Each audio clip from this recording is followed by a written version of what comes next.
देंगे, करो ट्राई देंगे। पहला जो क्वेश्चन है वो क्या है, देखो देखो भाई, ये 2013 का है। मैंने कहा ना जो बच्चे के जो क्वेश्चन है जो थोड़े से ठीक ठाक है उनको ऐड किया है। This question has the statement first and statement second of the four choices given after the statements. पहले स्टेटमेंट पढ़ो, उसके बाद चार चॉइस है आपके पास। Choose the one that best describe the two statement. इन दोनों स्टेटमेंट को सबसे बेस्ट कौन सी डिस्क्राइब करती हो, चार स्टेटमेंट में बाद नेक्स्ट स्लाइड में डाल रखें। पहले पढ़ तो लो क्या है। पहला स्टेटमेंट क्या है, a point particle of mass m moving with speed v collide with stationary point particle of mass capital m। कह रहा है कि इसका मास स्मॉल m है और इसका मास कैपिटल M है। ये किस में है भाई, रेस्ट में, और ये इससे जाके टकरा रहा है। अभी हाँ ठीक। If the maximum energy loss possible is given as F into half M square, then F equal to, ये बोल रहा है कि भाई ऐसा है, मैक्सिमम एनर्जी लॉस कब होगा, परफेक्ट इनलास्टिक कोलिजन में। किस में होता है, परफेक्ट इनलास्टिक कोलिजन में। तो सबसे पहला काम तो लॉस ही निकालो ना फटाक से। क्या लॉस का फॉर्मूला पता है क्या, 1/2 small m capital M small m plus capital M। भाई तू तो देख रुका हुआ था, तू चल रहा था तो यू स्क्वायर कर दो, बोलो सही है क्या। अब मैं आंसर मैच करता हूँ, half M we square half M we square, सही है ना। वी दी थी कि वेलोसिटी, वी तो वी कर लेता हूँ मैं, ठीक है ये लो, यू माना है मैंने, उसने यू वी दिया है तो वी मान लो। अब बचा मेरे पास एफ, एफ की वैल्यू क्या आएगी बोलो,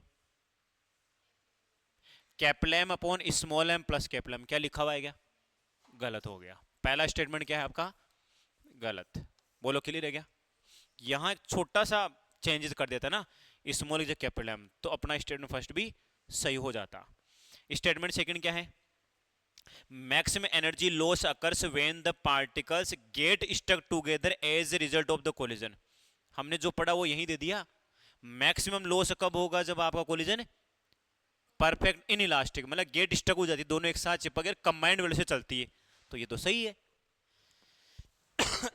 अब स्टेटमेंट ढूंढो भाई, देखो कौन सा सही है, कौन सा सही है, कौन सा, डी। देखो स्टेटमेंट सेकंड है ना, फर्स्ट की एक्सप्लेन तो बढ़िया से कर रहा है ना। स्टेटमेंट सेकंड स्टेटमेंट फर्स्ट के एक्सप्लेन तो कर रहा है, लेकिन गड़बड़ यहां होगा, statement first true, statement first true, statement first true, statement first false. अगर थोड़ा चेंज हो जाता है यहाँ पे, स्टेटमेंट फर्स्ट इज फॉल्स है, statement second true and correct explanation of the first वाला, तो फिर वो भी सही जाता है ना। लेकिन स्टेटमेंट फर्स्ट ही आपका क्या है, रॉन्ग है, बोलो क्लियर है क्या। इस क्वेश्चन को इसलिए ऐड किया, एक तो डायरेक्ट फॉर्मूला याद हो जाए वापस फिर से, पिछली क्लास में मैंने इस क्वेश्चन करवाया लेकिन फॉर्मूला याद नहीं था, इस क्वेश्चन पे डायरेक्ट फॉर्मूले पे क्वेश्चन मिल सकता है। अगर इसको सोल्व करने बैठ गए ना तो बड़ी कैलकुलेशन हो जाएगी, फाइनल काइनेटिक एनर्जी, शुरू की इनिशियल काइनेटिक एनर्जी, दोनों में फिर सब्ट्रैक्ट करोगे, फिर फॉर्मूला बनाओगे, इतना टाइम नहीं होता भाई। सीधी सी बात, हमने डायरेक्ट फॉर्मूला याद कर रखा है, half m1 into m2 upon m1 plus m2 u1 minus u2 का whole square. u1 minus u2 same direction में है तो सही है, अपोजिट डायरेक्शन में है तो प्लस कर लो, और 90 डिग्री पे है तो रिजल्टेंट के हिसाब से, मतलब इस फॉर्मूले को ऐसे भी याद रखना है, डेल्टा के बराबर half m1 into m2 upon m1 plus m2 u1 vector minus u2 vector into we square. यह सबसे बेस्ट फॉर्मूला है, क्योंकि जब एडवांस क्वेश्चन आएंगे तो मैं खुद ही कर रहा हूँ, देखो अपने आप को अगर तैयार करना है ना और फिर इसको बिल्कुल सिंपल बनाना है, तो एक तो लंबा मेथड लगाओ, है ना। लंबे मेथड वही लगाते हैं जिसको इंटरेस्ट आता है, फिर वो लंबे मेथड से भी करेगा, आराम से करके आंसर ले आएगा। और जिसको थोड़ी तसल्ली नहीं होती ना, फटाफट क्वेश्चन करने की जल्दीबाजी रहती है, तो फिर वो शॉर्ट ट्रिक बनाता है। वो शॉर्ट ट्रिक केवल प्रैक्टिस होनी चाहिए, वही लगाएगा, डायरेक्ट कोई लगा भी नहीं सकता कि शॉर्ट ट्रिक लगा ली, ये वेक्टर क्यों लगाया। अब इस पे भी जेएमएस में क्वेश्चन आ रखा है, उस क्वेश्चन को करने के वही 2 या 3 मेथड, आप लॉन्ग मेथड पे जाओ, आराम से बढ़िया से कर लो। मैं कर रहा हूँ इस मेथड से, अगर 9 डिग्री पे दो बॉल्स आई 9 डिग्री पे, तो मैं नहीं लगाऊंगा कंजर्वेशन ऑफ लीनियर मोमेंटम वगैरह, मैं सीधा u1 को x में मान लूंगा, u2 को y पे मान लूंगा, और 2 का वेलोसिटी का सब्ट्रैक्शन एडिशन 9 डिग्री पे सेम ही होता है, root u1 square plus u2 square. तो मैं यहाँ लिख दूंगा u1 square plus u2 square root से स्क्वायर को काट दूंगा। ठीक है, चलो क्वेश्चन नंबर ये आपका फर्स्ट कंप्लीट हुआ। क्वेश्चन नंबर सेकंड देखो भाई, स्प्रिंग हमने पढ़ रखी है बढ़िया तरीके से, बढ़िया से पढ़ रखी है। अब कैसा है वो देखो भाई, देखे 12th क्लास वालों को तो ज़्यादा आना चाहिए, 11th क्लास वाले तो चलो पूरा डिटेल में पढ़ा नहीं पढ़ा क्या पता, वो आगे जाके हम पूरा स्प्रिंग फोर्स वगैरह सारे कंप्लीट करेंगे। लेकिन अभी देखते क्या है, two springs of force constant 300 newton per metre, spring A है और स्प्रिंग बी का spring constant 400 newton per metre है, are joint together in the series. गड़बड़ यहाँ हो गई, सीरीज में आ गया। तो 11th क्लास वालों ने अभी खाली स्ट्रेचिंग वगैरह पढ़ा है, सीरीज कॉम्बिनेशन पैरेलल कॉम्बिनेशन नहीं पढ़ा। हाँ 12th क्लास वालों ने तो भाई सारी चीज़ पढ़ रखी है अच्छे से, सीरीज कॉम्बिनेशन पैरेलल कॉम्बिनेशन क्या क्या है। ये K1 है और K2 है। The combination is compressed by 8.75 centimetre. The ratio of energy stored in A and B is EA by EB, then EA by EB is equal to. इन दोनों spring को मिला के और कंप्रेस किया है कितना, 8.75 सेंटीमीटर, है ना। तो इन दोनों में जो एनर्जी स्टोर होगी उसका रेशियो बताओ। ये 2013 का क्वेश्चन है और अच्छा क्वेश्चन है, सोच के बताओ कैसे करें भाई। इन दोनों में एनर्जी स्टोर होगी, आंसर भी देखो रेशियो, कुछ बच्चों को 1:1 आ जाता है लेकिन वो देगा भी नहीं, उसको पता है क्योंकि स्प्रिंग कांस्टेंट वगैरह अलग अलग है। तो आप एक बार सोचो, देखिए सीरीज कॉम्बिनेशन में क्या एक्सटेंशन और कंप्रेशन बराबर होता है? सीरीज कॉम्बिनेशन में अप्लाई फोर्स बराबर होता है ना, और पैरेलल कॉम्बिनेशन में एक्सटेंशन और कंप्रेशन बराबर होता है। मेरा क्वेश्चन ये खत्म बस। मैंने कहा कि भाई इधर से फोर्स एफ लगाया होगा तो इधर भी एफ लगाया होगा, है ना, और ये लगाया गया फोर्स है ना, वो इधर से ये लगा रहा होगा इधर से ये लगा रहा होगा, तो बराबर ही होते हैं वो तो मैंने कहा इस स्प्रिंग का जो फोर्स लगेगा K1 X1 बराबर होगा K2 X2। बोलो क्लियर है क्या? जबकि पैरेलल कॉम्बिनेशन में नेट फोर्स होता है F1 प्लस F2, उसके डेरिवेशन भी कर रखे हैं आप लोगों ने, है ना। सीरीज कॉम्बिनेशन में नेट डिस्प्लेसमेंट अलग अलग स्प्रिंग के डिस्प्लेसमेंट के सम के बराबर आएगा, अलग अलग स्प्रिंग में डिस्प्लेसमेंट आएगा, टोटल मिला के 8.75 दिए। मेरा क्वेश्चन यहाँ खत्म हो रहा है। तो मैं एक स्प्रिंग को मान लूं कि एक्स कंप्रेस हुई होगी मान लो ना, तो दूसरी कितनी हो जाएगी 8.75 माइनस एक्स। बोलो सही है क्या? टोटल तो ये आएगा ना, टोटल कंप्रेशन इक्वल टू आएगा x1 प्लस x2। फोर्स तो बराबर होता है। अब यहां से सोल्व कर लो, पहली वाली स्प्रिंग को A माना है तो उसके लिए तो 300 आ गया आपका, ये आपका 400 हो गया। 8.75 माइनस एक्स, ये देखो डेटा भी ऐसा दिया है कि मतलब सोल्व करते रहो।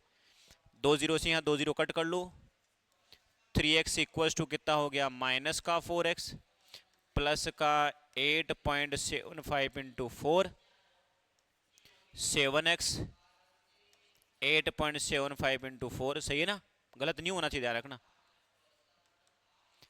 8.75 इंटू 4 में 7 का डिवाइड कर लो, कितना आएगा बोलो फटाफट देखे, कितना 5 सेंटीमीटर पक्का।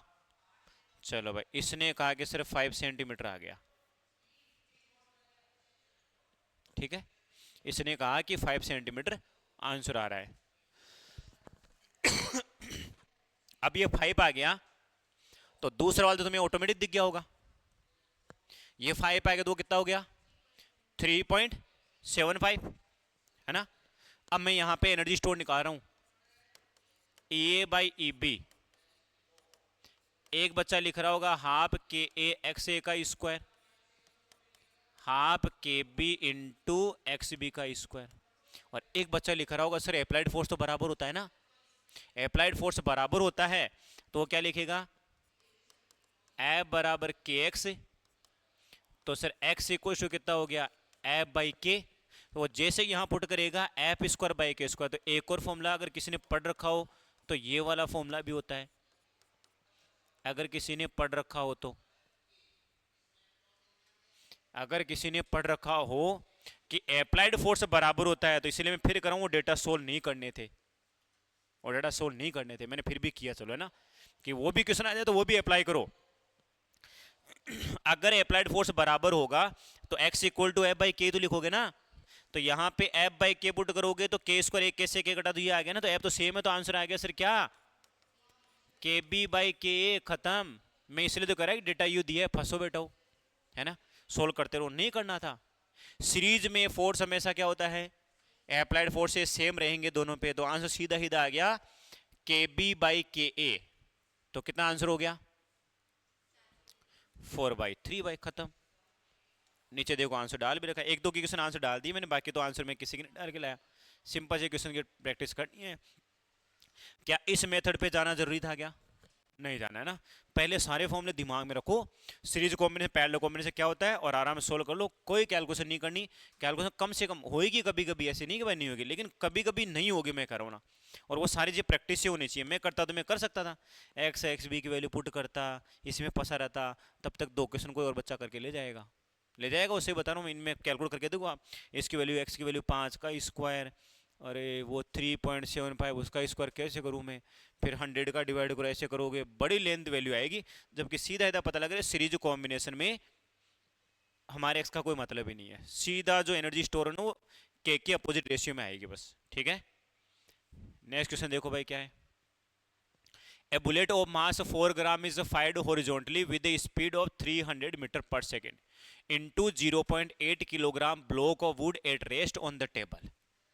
एक टेबल के ऊपर एक ये ब्लॉक पड़ा है जो कि रेस्ट में है भाई, और इसका जो मास है ना वो 0.8 kg है। यहाँ से एक बुलेट आ रही है जिसका मास तुम्हें दिया गया है 4 ग्राम, ठीक है। 4 ग्राम है तो क्या इसको भी मैं 800 ग्राम लिख दूं क्या, एनर्जी का भी ग्राम में से भी कट जाएगा अपना ना। इसकी वेलोसिटी कितनी है, 300 मीटर पर सेकेंड, ये बुलेट आ रही है 300 मीटर पर सेकेंड से। If the coefficient of the friction between the block and the table is 0.3, table और यहाँ पे म्यू की वैल्यू कितनी दे रखी है, 0.3 दे रखी है। How far will the block slide approximately, ये ब्लॉक है ना इस टेबल पर कितना स्लाइड करेगा, है ना, कितना करेगा सोचो, देखे बोलो फटाफट देखे। fired horizontally with a speed of 300 metre per second into 0.8 kilogram block of wood at rest on A table. अब करो इसको फटाफट देखें, इस क्वेश्चन को करो फटाफट देखें। सबसे पहले मुझे बताओ कैसे करोगे इस क्वेश्चन को, बोलो बोलो फटाफट, इस क्वेश्चन को कैसे करोगे। सबसे पहला काम, ये बुलेट आएगी, इसके अंदर एंटर होगी, इसके अंदर दोनों साथ साथ चलेंगे, और वो जो इनकी काइनेटिक एनर्जी है ना वो खाएगा फ्रिक्शन द्वारा किया गया वर्क डन, खत्म बस ये ना। तो सबसे पहला काम, ये 300 है तो ये 300 थोड़ा ना चलेगा, तो सबसे पहला काम कंजर्वेशन ऑफ लीनियर मोमेंट लगा के इसकी चलने वाली वेलोसिटी कैलकुलेट कर लो आप।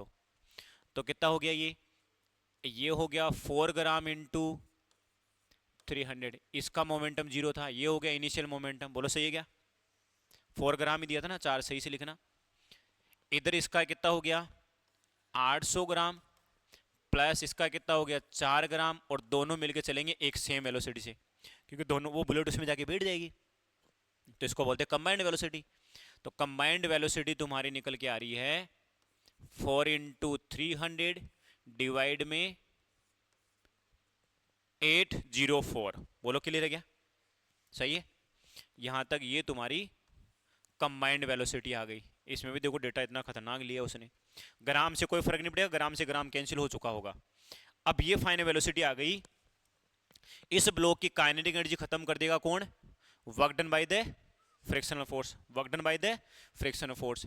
तो लगा दो सीधा सीधा, half small M plus capital M into we square equals to work done by the friction force कितना हो जाएगा, F into displacement, half small M plus capital M, शायद वो कटना भी चाहिए, फालतू में अपन डेटा रखा तो कोई दिक्कत नहीं है, into we square, friction force कितना हो जाएगा mu M G into displacement, बस डेटा पुट कर लो। मैं पुट कर रहा हूँ half small M plus capital M, ये तो कितना हो गया आपका 804, बोलो क्लियर है क्या? ये तो आपका 804 हो गया।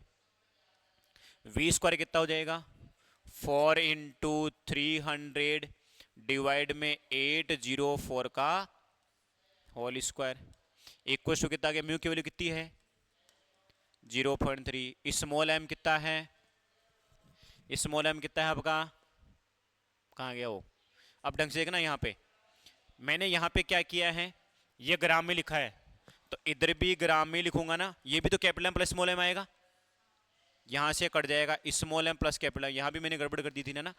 तो ये वाली डेटा तो वैसे वैसे कट गया भाई, small M plus capital M को तो डायरेक्ट उड़ा दो, बोलो क्लियर है क्या? अब यहाँ पे बचा आपका एस, अब इसको सोल्व कर लो फटाफट, बस इतना सा काम करना है आपको। तो 1/2 4 इंटू 10⁴ 804 इंटू 804, बड़ा लंबा थोड़ा डेटा दिया है भाई। और 0.3 को लिख दो 3/10 इंटू डिस्प्लेसमेंट। सोल्व करके बताओ फटाफट, देखिए और पॉइंट भी देखो कैसे कैसे दे रखे हैं भाई। सबसे बड़ी बीमारी यहाँ यही है, ऐसे क्वेश्चन आ रखे हैं लेकिन वो कैलकुलेशन बहुत ज़्यादा हो जाती है। अब करो फटाफट, देखिए भाई सोल्व करना है इसको, आराम से हो जाएगा। बाकी और देख लेना कहीं गड़बड़ नहीं होनी चाहिए, ग्राम और किलोग्राम में कोई चेंजेस नहीं आना चाहिए। हाफ एम वी स्क्वायर उधर ग्राम में था वो तो कैंसिल हो गया, उसका तो कोई फर्क नहीं पड़ेगा। Mu into capital M plus small M into G into S, ये यहाँ से कैंसिल हो जाएगा। हाफ और ये हो गया 4 इंटू 300/4 का whole square equals to 0.3 into S, बिल्कुल सही है भाई।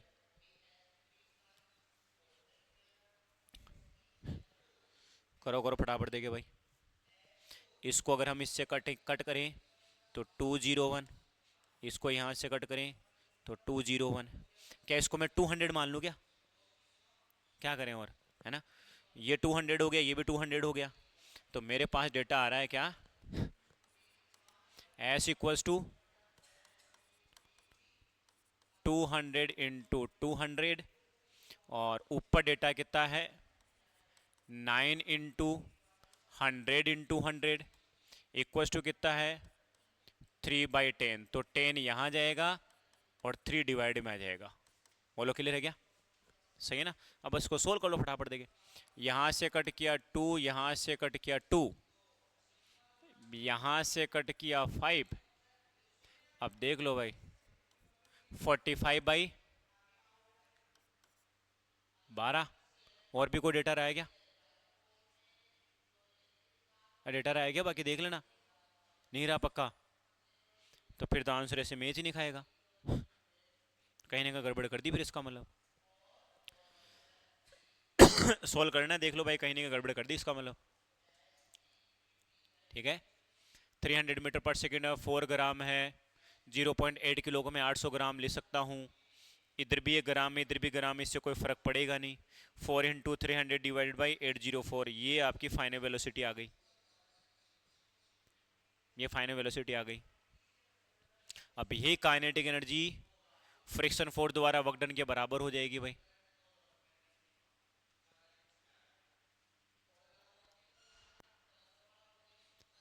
ठीक है, सोल्व करना, देख लेना कहीं ना कहीं थोड़े बहुत छोटे मोटे मिस्टेक। अच्छा जी रह गया ना, हाँ बिल्कुल, देखो जी रह गया, तो जी रह गया तो 10 फिर से डिवाइड कर दो, जी का 10 रह गया, जी का 10 रह गया तो फिर से 5 से कट कर दो, 5 से कट करोगे तो कितना हो गया 24, सही है क्या, है ना, तो कितना हो गया ये 3/8। अब 3/8 कितना आएगा बताओ 0.3, ये लो खत्म बस, ठीक है, आंसर बी। छोटे मोटे देखो कैलकुलेशन में गड़बड़ नहीं होनी चाहिए, बाकी तो जो अप्रोच है ना वो बिगड़नी नहीं चाहिए, बस गड़बड़ होती है तो वो थोड़ी कैलकुलेशन में हो जाती है, वो हमने सुधार ली ना। पहला काम तो अप्रोच सही से जानी चाहिए, दूसरा कैलकुलेशन में गड़बड़ नहीं होनी चाहिए, तो इसलिए थोड़ा साफ सुथरा वहाँ देख लेना एक बार। A particle of mass m moving in the x direction with speed 2v is hit by the another particle of mass 2m moving in the y direction with speed v, एक 2v से आ रहा है एक v से आ रहा है। if the collision is perfectly inelastic the percentage loss in the energy during the collision is equal to, percentage loss in energy. Percent loss तो kinetic energy का ही होगा। तो एक पार्टिकल की शुरू में काइनेटिक एनर्जी थी हाफ m इंटू 2v का स्क्वायर, और दूसरे वाले की थी half 2m into we square. तो ये कितना हो गया, ये हो गया 4 2 2 और 3 mv स्क्वायर हो गया क्या, है ना। ये हो गया आपका 3mv स्क्वायर। ये आ गई इनिशियल काइनेटिक एनर्जी, ये आ गई इनिशियल काइनेटिक। परसेंटेज पूछा ना, इसलिए मेरे को निकालना पड़ रहा है ना। अब मुझे क्या करना है, the percentage loss, percent loss होता है लॉस डिवाइड में इनिशियल इनटू 100। बोलो क्लियर है क्या। अब मैं चाहूं तो इसमें लॉन्ग मेथड पे जा सकता हूं, कंजर्वेशन लीनियर मोमेंटम से कंबाइंड वेलोसिटी निकालूंगा, है ना। कंबाइंड वेलोसिटी निकाल के फिर बाद की जो काइनेटिक है वो निकालूंगा, और इनिशियल में से बाद वाली सेपरेट करूंगा, यही तो आएगा। फिर डेल्टा के मिलेगा। और मैंने सोचा क्यों ना इस क्वेश्चन को खत्म किया जाए। Loss in kinetic equal to होता है 1/2 m1 into m2 upon m1 plus m2 into u1 vector minus u2 vector का होल स्क्वायर। वेक्टर क्यों लगाया, क्योंकि एक बॉडी इधर की तरफ आ रही है, एक बॉडी वाई में जा रही है, सही है ना। और दोनों के बीच एंगल कितना हो गया 9 डिग्री।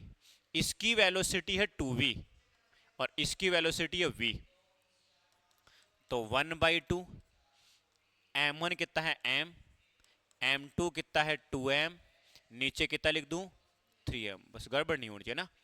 u1 माइनस u2 का मतलब समझ गया ना। दो वेक्टर जब 9 डिग्री पे होते हैं उनका सबट्रैक्शन का मैग्नीट्यूड कितना आता है, रूट ए स्क्वायर प्लस बी स्क्वायर, चाहे एडिशन हो चाहे सबट्रैक्शन हो, 9 डिग्री पे बराबर ही आता है।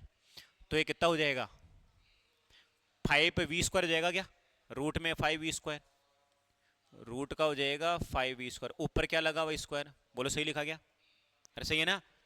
स्क्वायर से इसको कट कर देना, तो यहां से मेरे पास आ रहा है डेटा कितना m डिवाइड में 15 इंटू वी स्क्वायर, बोलो सही है क्या, अरे सही है ना। अच्छा 5 तो ऊपर आएगा ना, 5 तो ऊपर आएगा, हाँ भी कर रहे हो तुम लोग। तो ये हो जाएगा सर 3 यहां आएगा और वी स्क्वायर यहां आएगा, सही है क्या। अब बस यहां पे सोल्व कर लो इसको, देखो क्या डेटा आता है भाई। क्या हुआ, सही है ना, 5 रह गया था ना। डेल्टा के कितना हो गया 5mv स्क्वायर बाई 3, ये डेल्टा क्या हो गया। और इनिशियल का एनर्जी कितनी थी 3mv स्क्वायर, इंटू क्या कर लो 100, mv स्क्वायर से mv स्क्वायर 5/9 इंटू 100, 5/9 का 0.5, तो 56 है ना, 50 से ज़्यादा ही जाएगा वो, 45 आएगा, फिर 5 बचेगा, फिर 45 आएगा, तो 55.55, और 55.55 कितना आएगा इज क्लोज टू, तो 55.555 ऐसे जा रहा है ये, तो ये हो गया 56% के आसपास। क्लियर है।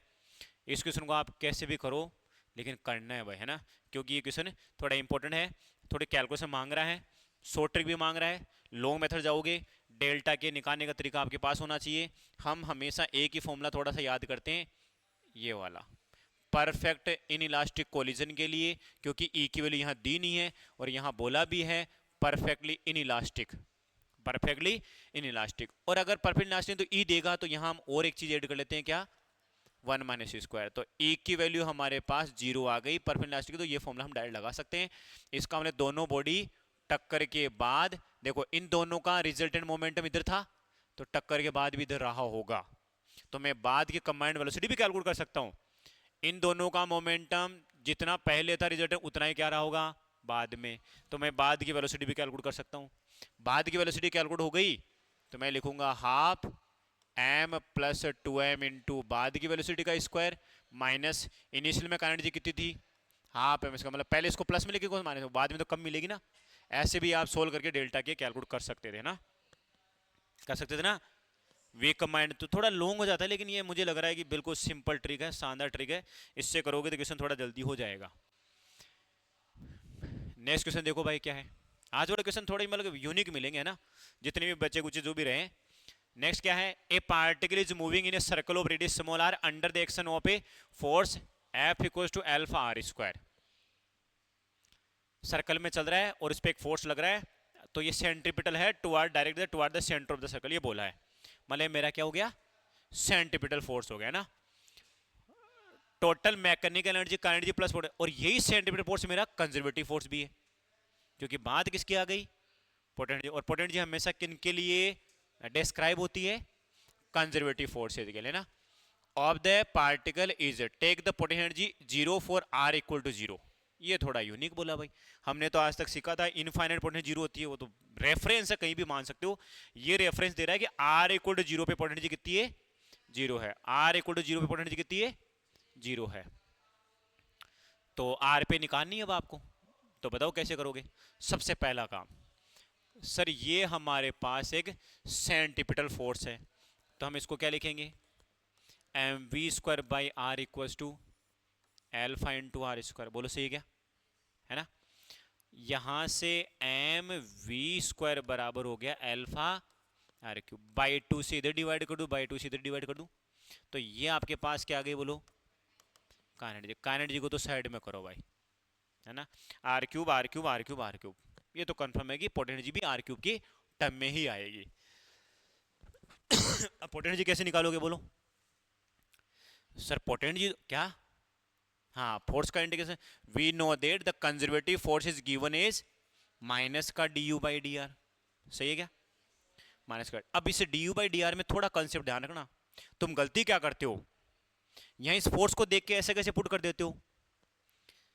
यहां पे एक्चुअल में हम इसको ऐसे लिखते थे, एक्चुअल में ऐसे लिखा जाता है ये, मतलब रेडियस है बाहर की तरफ और ये फोर्स अंदर की तरफ, तो यहां पे भी माइनस साइन लगेगा जब बात फोर्स इनकी आएगी, क्योंकि वो वेक्टर क्वांटिटी है।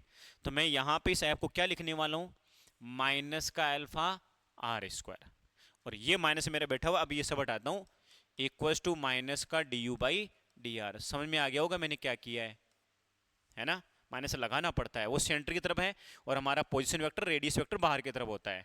माइनस से माइनस कैंसिल हुआ, तो डी यू बराबर कितना हो गया, alpha into R square into D R. Limit कहां से कहां तक लगाओगे बताओ फटाफट देंगे, 0 से आर तक भाई, ठीक है 0 से आर तक लगाया आपने, है ना, क्योंकि उसने बोला ये 0 पे 0 है, तो बाद में कित बढ़ती गई होगी जो भी है। अब यहां पे जब आप करोगे इसको, तो डी यू बराबर, डेटा सही लिखा ना एक बार देख लेना, ठीक है, माइनस का अल्फा आर स्क्वायर ये कर दिया, उसको इंटीग्रेट किया यहाँ पे। अब जैसे यहाँ पे करोगे तो ये हो जाएगा क्या, u final minus u initial, है ना, u final minus u initial. Initial पे तो 0 है, इनिशियल पे 0 है, और 0 है तो अब यहाँ पे सोल्व करो इसको। Alpha R square into D R का जब इंटीग्रेशन करोगे तो कितना हो गया, एल्फा अपनी जगह रहेगा और आर स्क्वायर का क्या हो जाएगा, आर क्यूब बाई 3, लिमिट लगा दोगे 0 से आर, तो सेम यही आ जाएगा, एल्फा आर क्यूब डिवाइड में 3, एल्फा आर क्यूब डिवाइड में 3। बोलो सही है क्या। तो अब ये डेटा आपने पुट किया, तो इन दोनों को ऐड करो, देख कितना आएगा, 5/6 एल्फा आर क्यूब, यही आपका आंसर है ना। अब कुछ बच्चों को लगा कि सर हमने ऐसे बहुत सारे क्वेश्चन किए जहां पोटेंशियल एनर्जी नेगेटिव में आती है पोटेंशियल एनर्जी नेगेटिव भी होती है पॉजिटिव भी होती है, यहाँ पॉजिटिव में आ गया, और इसका आंसर 5/6 एल्फा आर स्क्वायर ही है, ध्यान रखना, ठीक है, समझ में आ गया। इस क्वेश्चन को मैंने इसलिए ऐड किया, माइनस और प्लस की गड़बड़ होगी, तो अभी नहीं आया माइनस और नहीं आया, हम क्या करें भाई, फाइन मैंने इनिशियल तो उसने साफ बोला है, 0 पे 0 है, 0 लगा दिया, 0 से आर, आर पे तो निकालना है, सर्कल में कहीं घूम रहा होगा, उसकी रेडियस ऐसी होगी यहाँ पे, उसको सोल्व कर लिया आपने, ठीक है। नेक्स्ट क्वेश्चन देखो भाई क्या है, a neutron moving with speed v makes a head on collision with a stationary hydrogen atom in ground state। मतलब आपका हाइड्रोजन एटम है जिसका मास हमने mp मान लिया, न्यूट्रॉन तो होता ही नहीं ना हाइड्रोजन में, एक प्रोटॉन ही होता है, और यहां पे एक न्यूट्रॉन आ रहा है, क्या दोनों का मास लगभग बराबर सा होता है क्या, है ना, प्रोटॉन न्यूट्रॉन का मास बराबर, तो मैं दोनों को एम एम लिख दूं क्या भाई, तू भी एम है और तेरी वैल्यू भी एम है ना। ये हाइड्रोजन एटम ग्राउंड स्टेट में है, किसमें, ग्राउंड स्टेट में है, ठीक है। फिर आगे क्या बोला है, ग्राउंड स्टेट का मतलब इसका जो इलेक्ट्रॉन है वो चक्कर लगा रहा है फर्स्ट ऑर्बिट के अंदर, जिसके पास टोटल एनर्जी कितनी है, माइनस का 13.6 इलेक्ट्रॉन वोल्ट। अब ये कह रहा है the minimum energy of the neutron for which the inelastic collision will take place. अब ये कह रहा है कि इनइलास्टिक कोलिजन होना चाहिए, क्या होना चाहिए, इनइलास्टिक कोलिजन, मतलब इसके साथ जाके टक्कर करे और चिपक के साथ चले, चिपक के साथ चले या रुक जाए, दोनों में से एक ही काम होगा। तो मैं यहां पे कह रहा हूं कि ये इसके साथ जाके चिपक गया और इसकी वेलोसिटी v है भाई, है ना, और ये भी m है और ये भी m है, या तो ये चले, अब चलने की जो वेलोसिटी की कंबाइंड क्या वो v/2 आ जाएगी क्या, बोलो सोचो देखिए, अरे कंजर्वेशन ऑफ लीनियर मोमेंटम लगाया ना, m इंटू वी, टक्कर से पहले मोमेंटम बराबर टक्कर के बाद, तो परफेक्ट इलास्टिक कोलिजन दोनों चिपक के चलेंगे, तो 2m इंटू वी कंबाइंड, तो v कंबाइंड की वैल्यू कितनी आ गई, v/2। ये मैं ऐसे नॉर्मल सोच रहा हूँ, बाकी इसको ऐसे नहीं करना है, क्योंकि डेटा देखो ढंग से देखो, प्योर केमिस्ट्री, प्योर आपके एटॉमिक स्ट्रक्चर से आया है। अब मैं यहां पे सोच रहा हूं कि वो कह रहा है कि परफेक्ट इलास्टिक कोलिजन होना चाहिए, ये जो वेलोसिटी आ रही है ना, ये मैं सोच रहा हूं कि ये बाकी जो वेलोसिटी है, बाकी जो एनर्जी वो कहां गई होगी, क्योंकि परफेक्ट इलास्टिक कोलिजन में हीट प्रोड्यूस होती है ना, परफेक्ट इलास्टिक कोलिजन में हीट प्रोड्यूस होती है, और हीट यहां पे प्रोड्यूस करवाने नहीं है, क्योंकि आपको पता है कि जो भी एनर्जी जाएगी वो उस इलेक्ट्रॉन को मिलेगी, किसको, वो जो हाइड्रोजन में इलेक्ट्रॉन चक्कर लगा रहा है उसको एनर्जी मिलेगी कोलाइड करने पे, और कोलाइड करने में बोला क्या है मिनिमम, तो इतनी एनर्जी दो कि इलेक्ट्रॉन कहां पहुंच जाए, फर्स्ट एक्साइटेड स्टेट में पहुंच जाए, कहां पहुंच जाए, फर्स्ट एक्साइटेड स्टेट में पहुंच जाए। तो मैंने कहा शुरू के अंदर एनर्जी थी आपकी हाफ mv², है ना, बाद में एनर्जी कितनी हो गई चलने वाली, half m plus m 2m into v/2 का होल स्क्वायर, सही है क्या, बोलो सही लिख रहा हूं ना। इनिशियल का एनर्जी ये थी, बाद की का एनर्जी यही तो हुई ना चलने वाली, ये कितनी आई, mv²/4, ये मेरी फाइनल काइनेटिक एनर्जी हो गई भाई। ये डिसाइड करेगी कितनी एनर्जी देनी है, देखना ढंग से ना, मतलब हाफ कन्वर्ट हो गई 1/4 में, हाफ कन्वर्ट हो गई 1/4 में, मतलब इसका भी हाफ चलने में और बाकी हाफ कहां गई, हीट की फॉर्म में, बाकी हीट के फॉर्म में, हीट के फॉर्म में नहीं, हीट नहीं निकाला जाता, यहां पे एटम्स की बात है तो एनर्जी 10.2 इलेक्ट्रॉन में जानी चाहिए, फर्स्ट ऑर्बिट और सेकंड ऑर्बिट के बीच एनर्जी गैप 10.2 होता है ना, तो हम यहाँ पे 10.2 की बात कर रहे हैं कि 10.2 एनर्जी का गैप आ गया, मतलब वो एनर्जी कौन सी वाली है, हाफ mv² और ये है mv²/4, तो mv²/4 जो है इसमें से इसको सब्ट्रैक्ट करूंगा तो mv²/4 ही आएगा ना, वो लॉस में गया, लॉस का मतलब 10.2 इलेक्ट्रॉन वोल्ट, बोलो सही है क्या, अरे ये हुआ ना, आया समझ में, मतलब इतनी एनर्जी थी, ये 20 जूल थी, ये 10 जूल है, 10 जूल कहां गई, 10 जूल उसे हाइड्रोजन को एक्साइटेड कर रही होगी, अब एक्साइट कर रही होगी तो मेरा आंसर खत्म, मुझे तो इतनी चाहिए थी मिनिमम, इतनी चाहिए, इतनी चाहिए तो क्या करूं, हाफ mv² और 2 को इधर भेज दो, बोलो सही है क्या, यही तो चाहिए थी ना मेरे को, तो कितना आ गया 20.4 इलेक्ट्रॉन वोल्ट, ये इसका आंसर है फर्स्ट ऑप्शन, ठीक है। तो मिनिमम एनर्जी कितनी चाहिए 20.4 इलेक्ट्रॉन मिनिमम एनर्जी चाहिए होगी किसको, न्यूट्रॉनों को, जिससे वो परफेक्ट इलास्टिक कोलिजन कर ले। थोड़ा सा सोचा समझा क्वेश्चन है, कंसेप्ट बेस है, सोचना तरीके से, pure chemistry pure atomic structure पे बेस्ड क्वेश्चन है आपका, ठीक है। 2016 का है, बस आप 2016 लिख लो और घर पे जाके दोबारा ट्राई कर लेना। नेक्स्ट क्वेश्चन देखो भाई क्या है, a block of mass 0.1 kilogram is connected to a spring of unknown spring constant K. It is compressed to a distance x from its equilibrium position and released from rest. after approaching the half the distance x by 2 from the equilibrium position, it hits the another block and comes to rate momently while the other block moves with the velocity 3 metre per second. पहले बताओ question समझ में आया क्या? ये question पिछले class में छोड़ के गया था ना, वो सेम क्वेश्चन वो यही है। मतलब ये क्वेश्चन 2015 में आया, वो साइड आपका 18 या 19 का था। मैं क्वेश्चन वापस पढ़ के सुना रहा हूँ। ये क्या कह रहा है, a block of mass 0.1 kilogram is connected to spring of unknown spring constant K. एक स्प्रिंग है जिसका स्प्रिंग कांस्टेंट तुम्हें नहीं पता, ये अननोन है। इसके साथ एक ब्लॉक जुड़ा हुआ है जिसका मास कितना है 0.1। ऐसा समझ में आएगा ना। अब ये कह रहा है कि it is compress to a distance x। इसको कितना कंप्रेस कर लिया तुम लोगों ने? x डिस्टेंस कंप्रेस कर लिया भाई, x डिस्टेंस कंप्रेस कर लिया मान लो, है ना।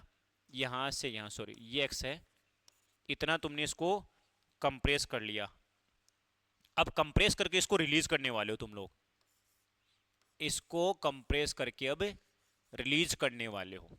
ये कह रहा है x डिस्टेंस इसकी इक्विलिब्रियम पोजीशन से, अभी ये इक्विलिब्रियम में था, अब इसको तुमने रिलीज कर दिया।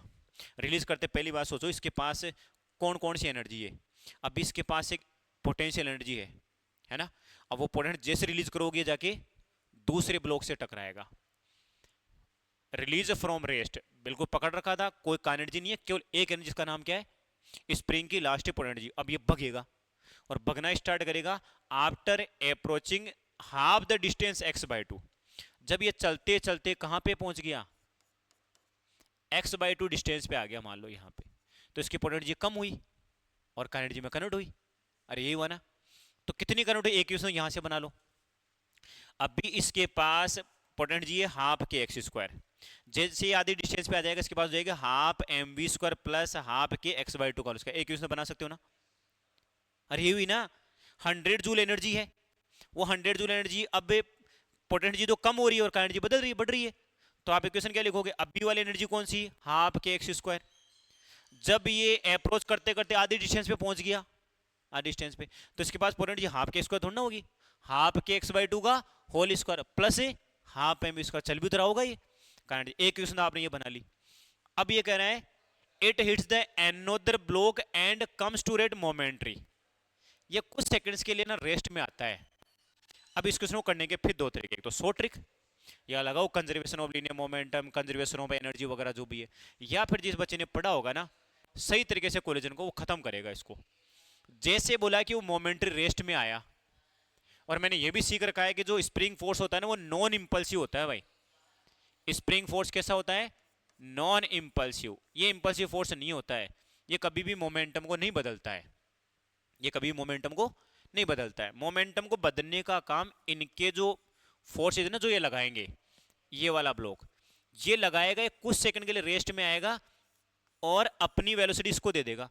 मतलब ये तो वही वाली बात हो गई, दूसरे ब्लॉक से टकराया, ये फोर्स इंपल्सिव नहीं है, तो मैं कह रहा हूं कि ये रेस्ट में तभी आ सकता है जब अपने जैसे दूसरे ब्लॉक से टकराए और अपनी वेलोसिटी ट्रांसफर कर दे, सेम मास वाला कंडीशन। ऐसा किसी ने बोला ही नहीं है सेम मास है या नहीं, देख लो, ऐसा किसी ने बोला ही नहीं है कि सेम मास में नहीं। लेकिन हमने कोलिजन में अच्छे से पढ़ रखा है कि स्प्रिंग को देखो मत, स्प्रिंग का कोल स्प्रिंग एक जो फोर्स है वो नॉन इंपल्सिव फोर्स होता है। ये आपके जैसे टक्कर के टाइम है ना अपना इंपल्स या अपना फोर्स इधर ट्रांसफर नहीं करता है, ये ट्रांसफर खुद आपस में कोलिजन करेंगे, और कोलिजन करेंगे तो ये मोमेंटम आपस में ट्रांसफर करवाएंगे।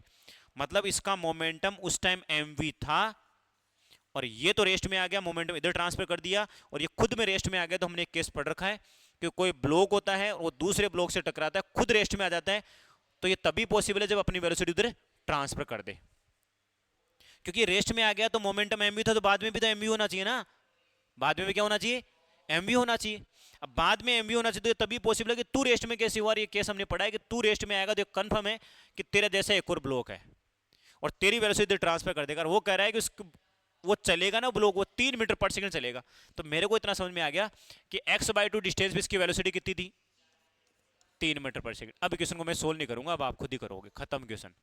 अब क्या बोला है, the total initial energy of the spring is half K X square निकालना है आपको। तो मतलब क्वेश्चन खत्म यहाँ पे, half K X square equals to half K X by two का whole square plus half M we square. बोलो क्लियर है क्या? एक तो यहां से आपने पता कर लिया नॉर्मल सा। अब यहां से पता करके आप क्या बनाओगे, हाफ के एक्स स्क्वायर बराबर हाफ एम वी स्क्वायर वगैरह करके यहां से सोल्व कर लो। देख क्या डेटा आ रहा है, तो ये हो जाएगा हाफ के एक्स स्क्वायर और ये हो जाएगा half K X square by 4 equals to हो गया हाफ एम वी स्क्वायर। बोलो क्लियर है क्या यहां तक?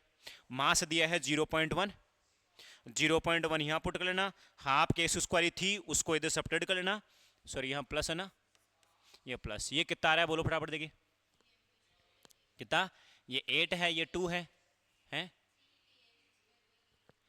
3k एक्स स्क्वायर बाई 8 इसने ये बोला भाई, और वो आ गया 1/2, एम की वैल्यू कितनी है 0.1 इंटू कितना हो गया 9।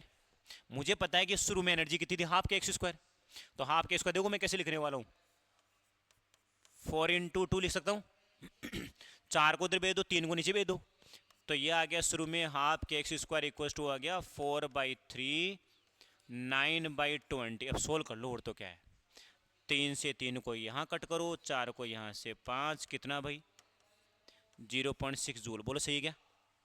इसका आंसर 0.6 जूल आएगा, मैंने शायद ऑप्शन नहीं डाले या इधर डाले होंगे, देखता हूँ देखिए 0.6 जूल बी ऑप्शन। बोलो क्लियर है क्या? ठीक है, नेक्स्ट क्वेश्चन देखो आपका फिर से क्या है। A car of weight W is on the inclined roll that rises by the 100 meter over a distance of 1 kilometre. क्या आपने इस वेज वाले की चीज पढ़ी थी क्या? इसका मतलब क्या था, 1 to 4, 1 to √2, √3 to 4 या 2 लिख दिया। इनका मतलब कहीं पढ़ा था क्या? क्या था साइन थीटा, इनका मतलब क्या होता है साइन थीटा। इस बार ऐसे नहीं लिखा है, वेज के लिए ऐसा लिखा हुआ मिलेगा 1 to 4 1 to 3 ऐसे लिखा हुआ, यहां लिखा ढंग से देखना, a car of weight W is on incline road that rises by 100 metre. यहां से 100 मीटर की हाइट पे जा रही है कार, यहां से यहां तक जा रही है, over A distance of 1 kilometre. ये 1 किलोमीटर, क्या साइन थीटा हुआ क्या 100/1? अरे यही हुआ ना, राइज हुई 100 और ये हो गया आपका 1 किलोमीटर, तो कितना हो गया साइन थीटा की वैल्यू क्या हो जाएगी परपेंडिकुलर अपॉन हाइपोटेन्यूस। बोलो क्लियर क्या? तो यहां से मैं लिख सकता हूं क्या, sine theta equal to 100/1 kilometre, मतलब साइन थीटा की वैल्यू कितनी आ गई 1/10, and applies a constant frictional force W/20 on the car. Car के ऊपर फ्रिक्शन फोर्स कितना लगाया W/20, नीचे mg साइन वैसे भी लग रहा होगा। तो ये कह रहा है कि फिर देखो क्या बोल रहा है, while moving up hill on the road at a distance at a speed of 10 metre per second. इतने से जब जा रही है तो P पावर की जरूरत पड़ती है, तो पावर इक्वल टू क्या होता है बोलो फटाफट, force into velocity. P power force कितना लगेगा mg sine theta plus W/20 into velocity कितनी है 10 मीटर पर सेकंड। थोड़ा और सिंपल कर लेता हूँ, थोड़ा अजीब सा लग रहा है ये, इसको W बोल दूं क्या, W साइन थीटा की वैल्यू कितनी है W/10 W/20 इंटू 10। बोलो सही है क्या? तो ये कितना हो गया 3/2 W, पहली इक्वेशन। बोलो सही है क्या? दूसरा क्या बोल रहा है, if it need power P/2 while moving down hill at the speed V then V। अब डाउन की तरफ आ रहा है तो फ्रिक्शन फोर्स तो पीछे लगाना पड़ेगा, है ना। तो इस बार जो आपकी पावर है वो कितना हो जाएगा, force downward into velocity. Downward में कितना आएगा बोलो, W mg sine theta, mg sine theta same रहेगा ना, W/10 माइनस W/20, सेम ही लगाना, एक बार देखना फ्रिक्शन तो सेम ही रहेगा वो तो, है ना। इनटू कितना हो गया V, इनटू कितना हो गया V। P अब कितनी चाहिए P/2, P कितनी चाहिए P/2। तो मैं क्या P की जगह ये लिख दूं क्या, तो P की जगह आप लिख दो 3W/2, 2 और 4 हो गया भाई। P की वैल्यू उठा के यहाँ पुट कर लो, क्वेश्चन यही तो है और क्या अपने पास। ये कितना हो जाएगा W/20, सही बात है, इंटू वी। यहाँ से ये कैंसिल हुआ, यहाँ से ये आ गया, तो वी की वैल्यू कितनी आ गई 15 metre per second. C option 15 metre per second. Simple question है, बेस्ट क्वेश्चन है, बढ़िया तरीके से बनाया गया है। नेक्स्ट क्वेश्चन देखो क्या दिया हुआ है। An object dropped from A height h from the ground.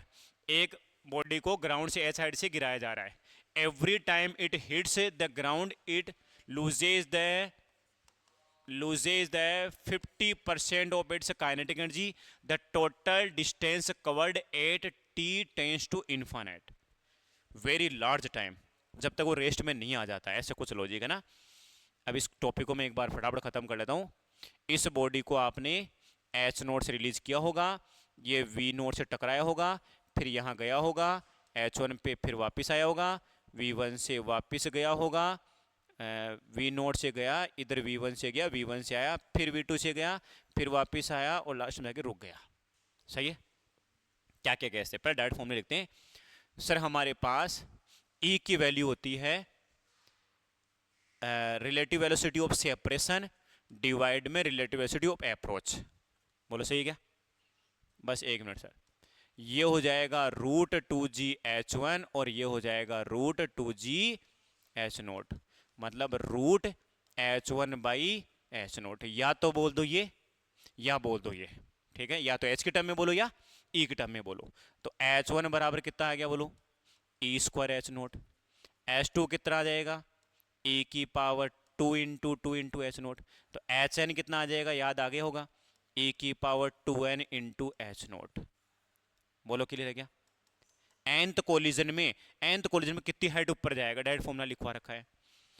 Velocity तुम्हें दिखी गई होगी, v1 बराबर E × V0, v2 बराबर E² × V0, v3 बराबर, ऐसे n लिख देता हूँ डायरेक्ट, ये फॉर्मूला भी तुम्हें लिखवा रखा है। बोलो क्लियर है क्या।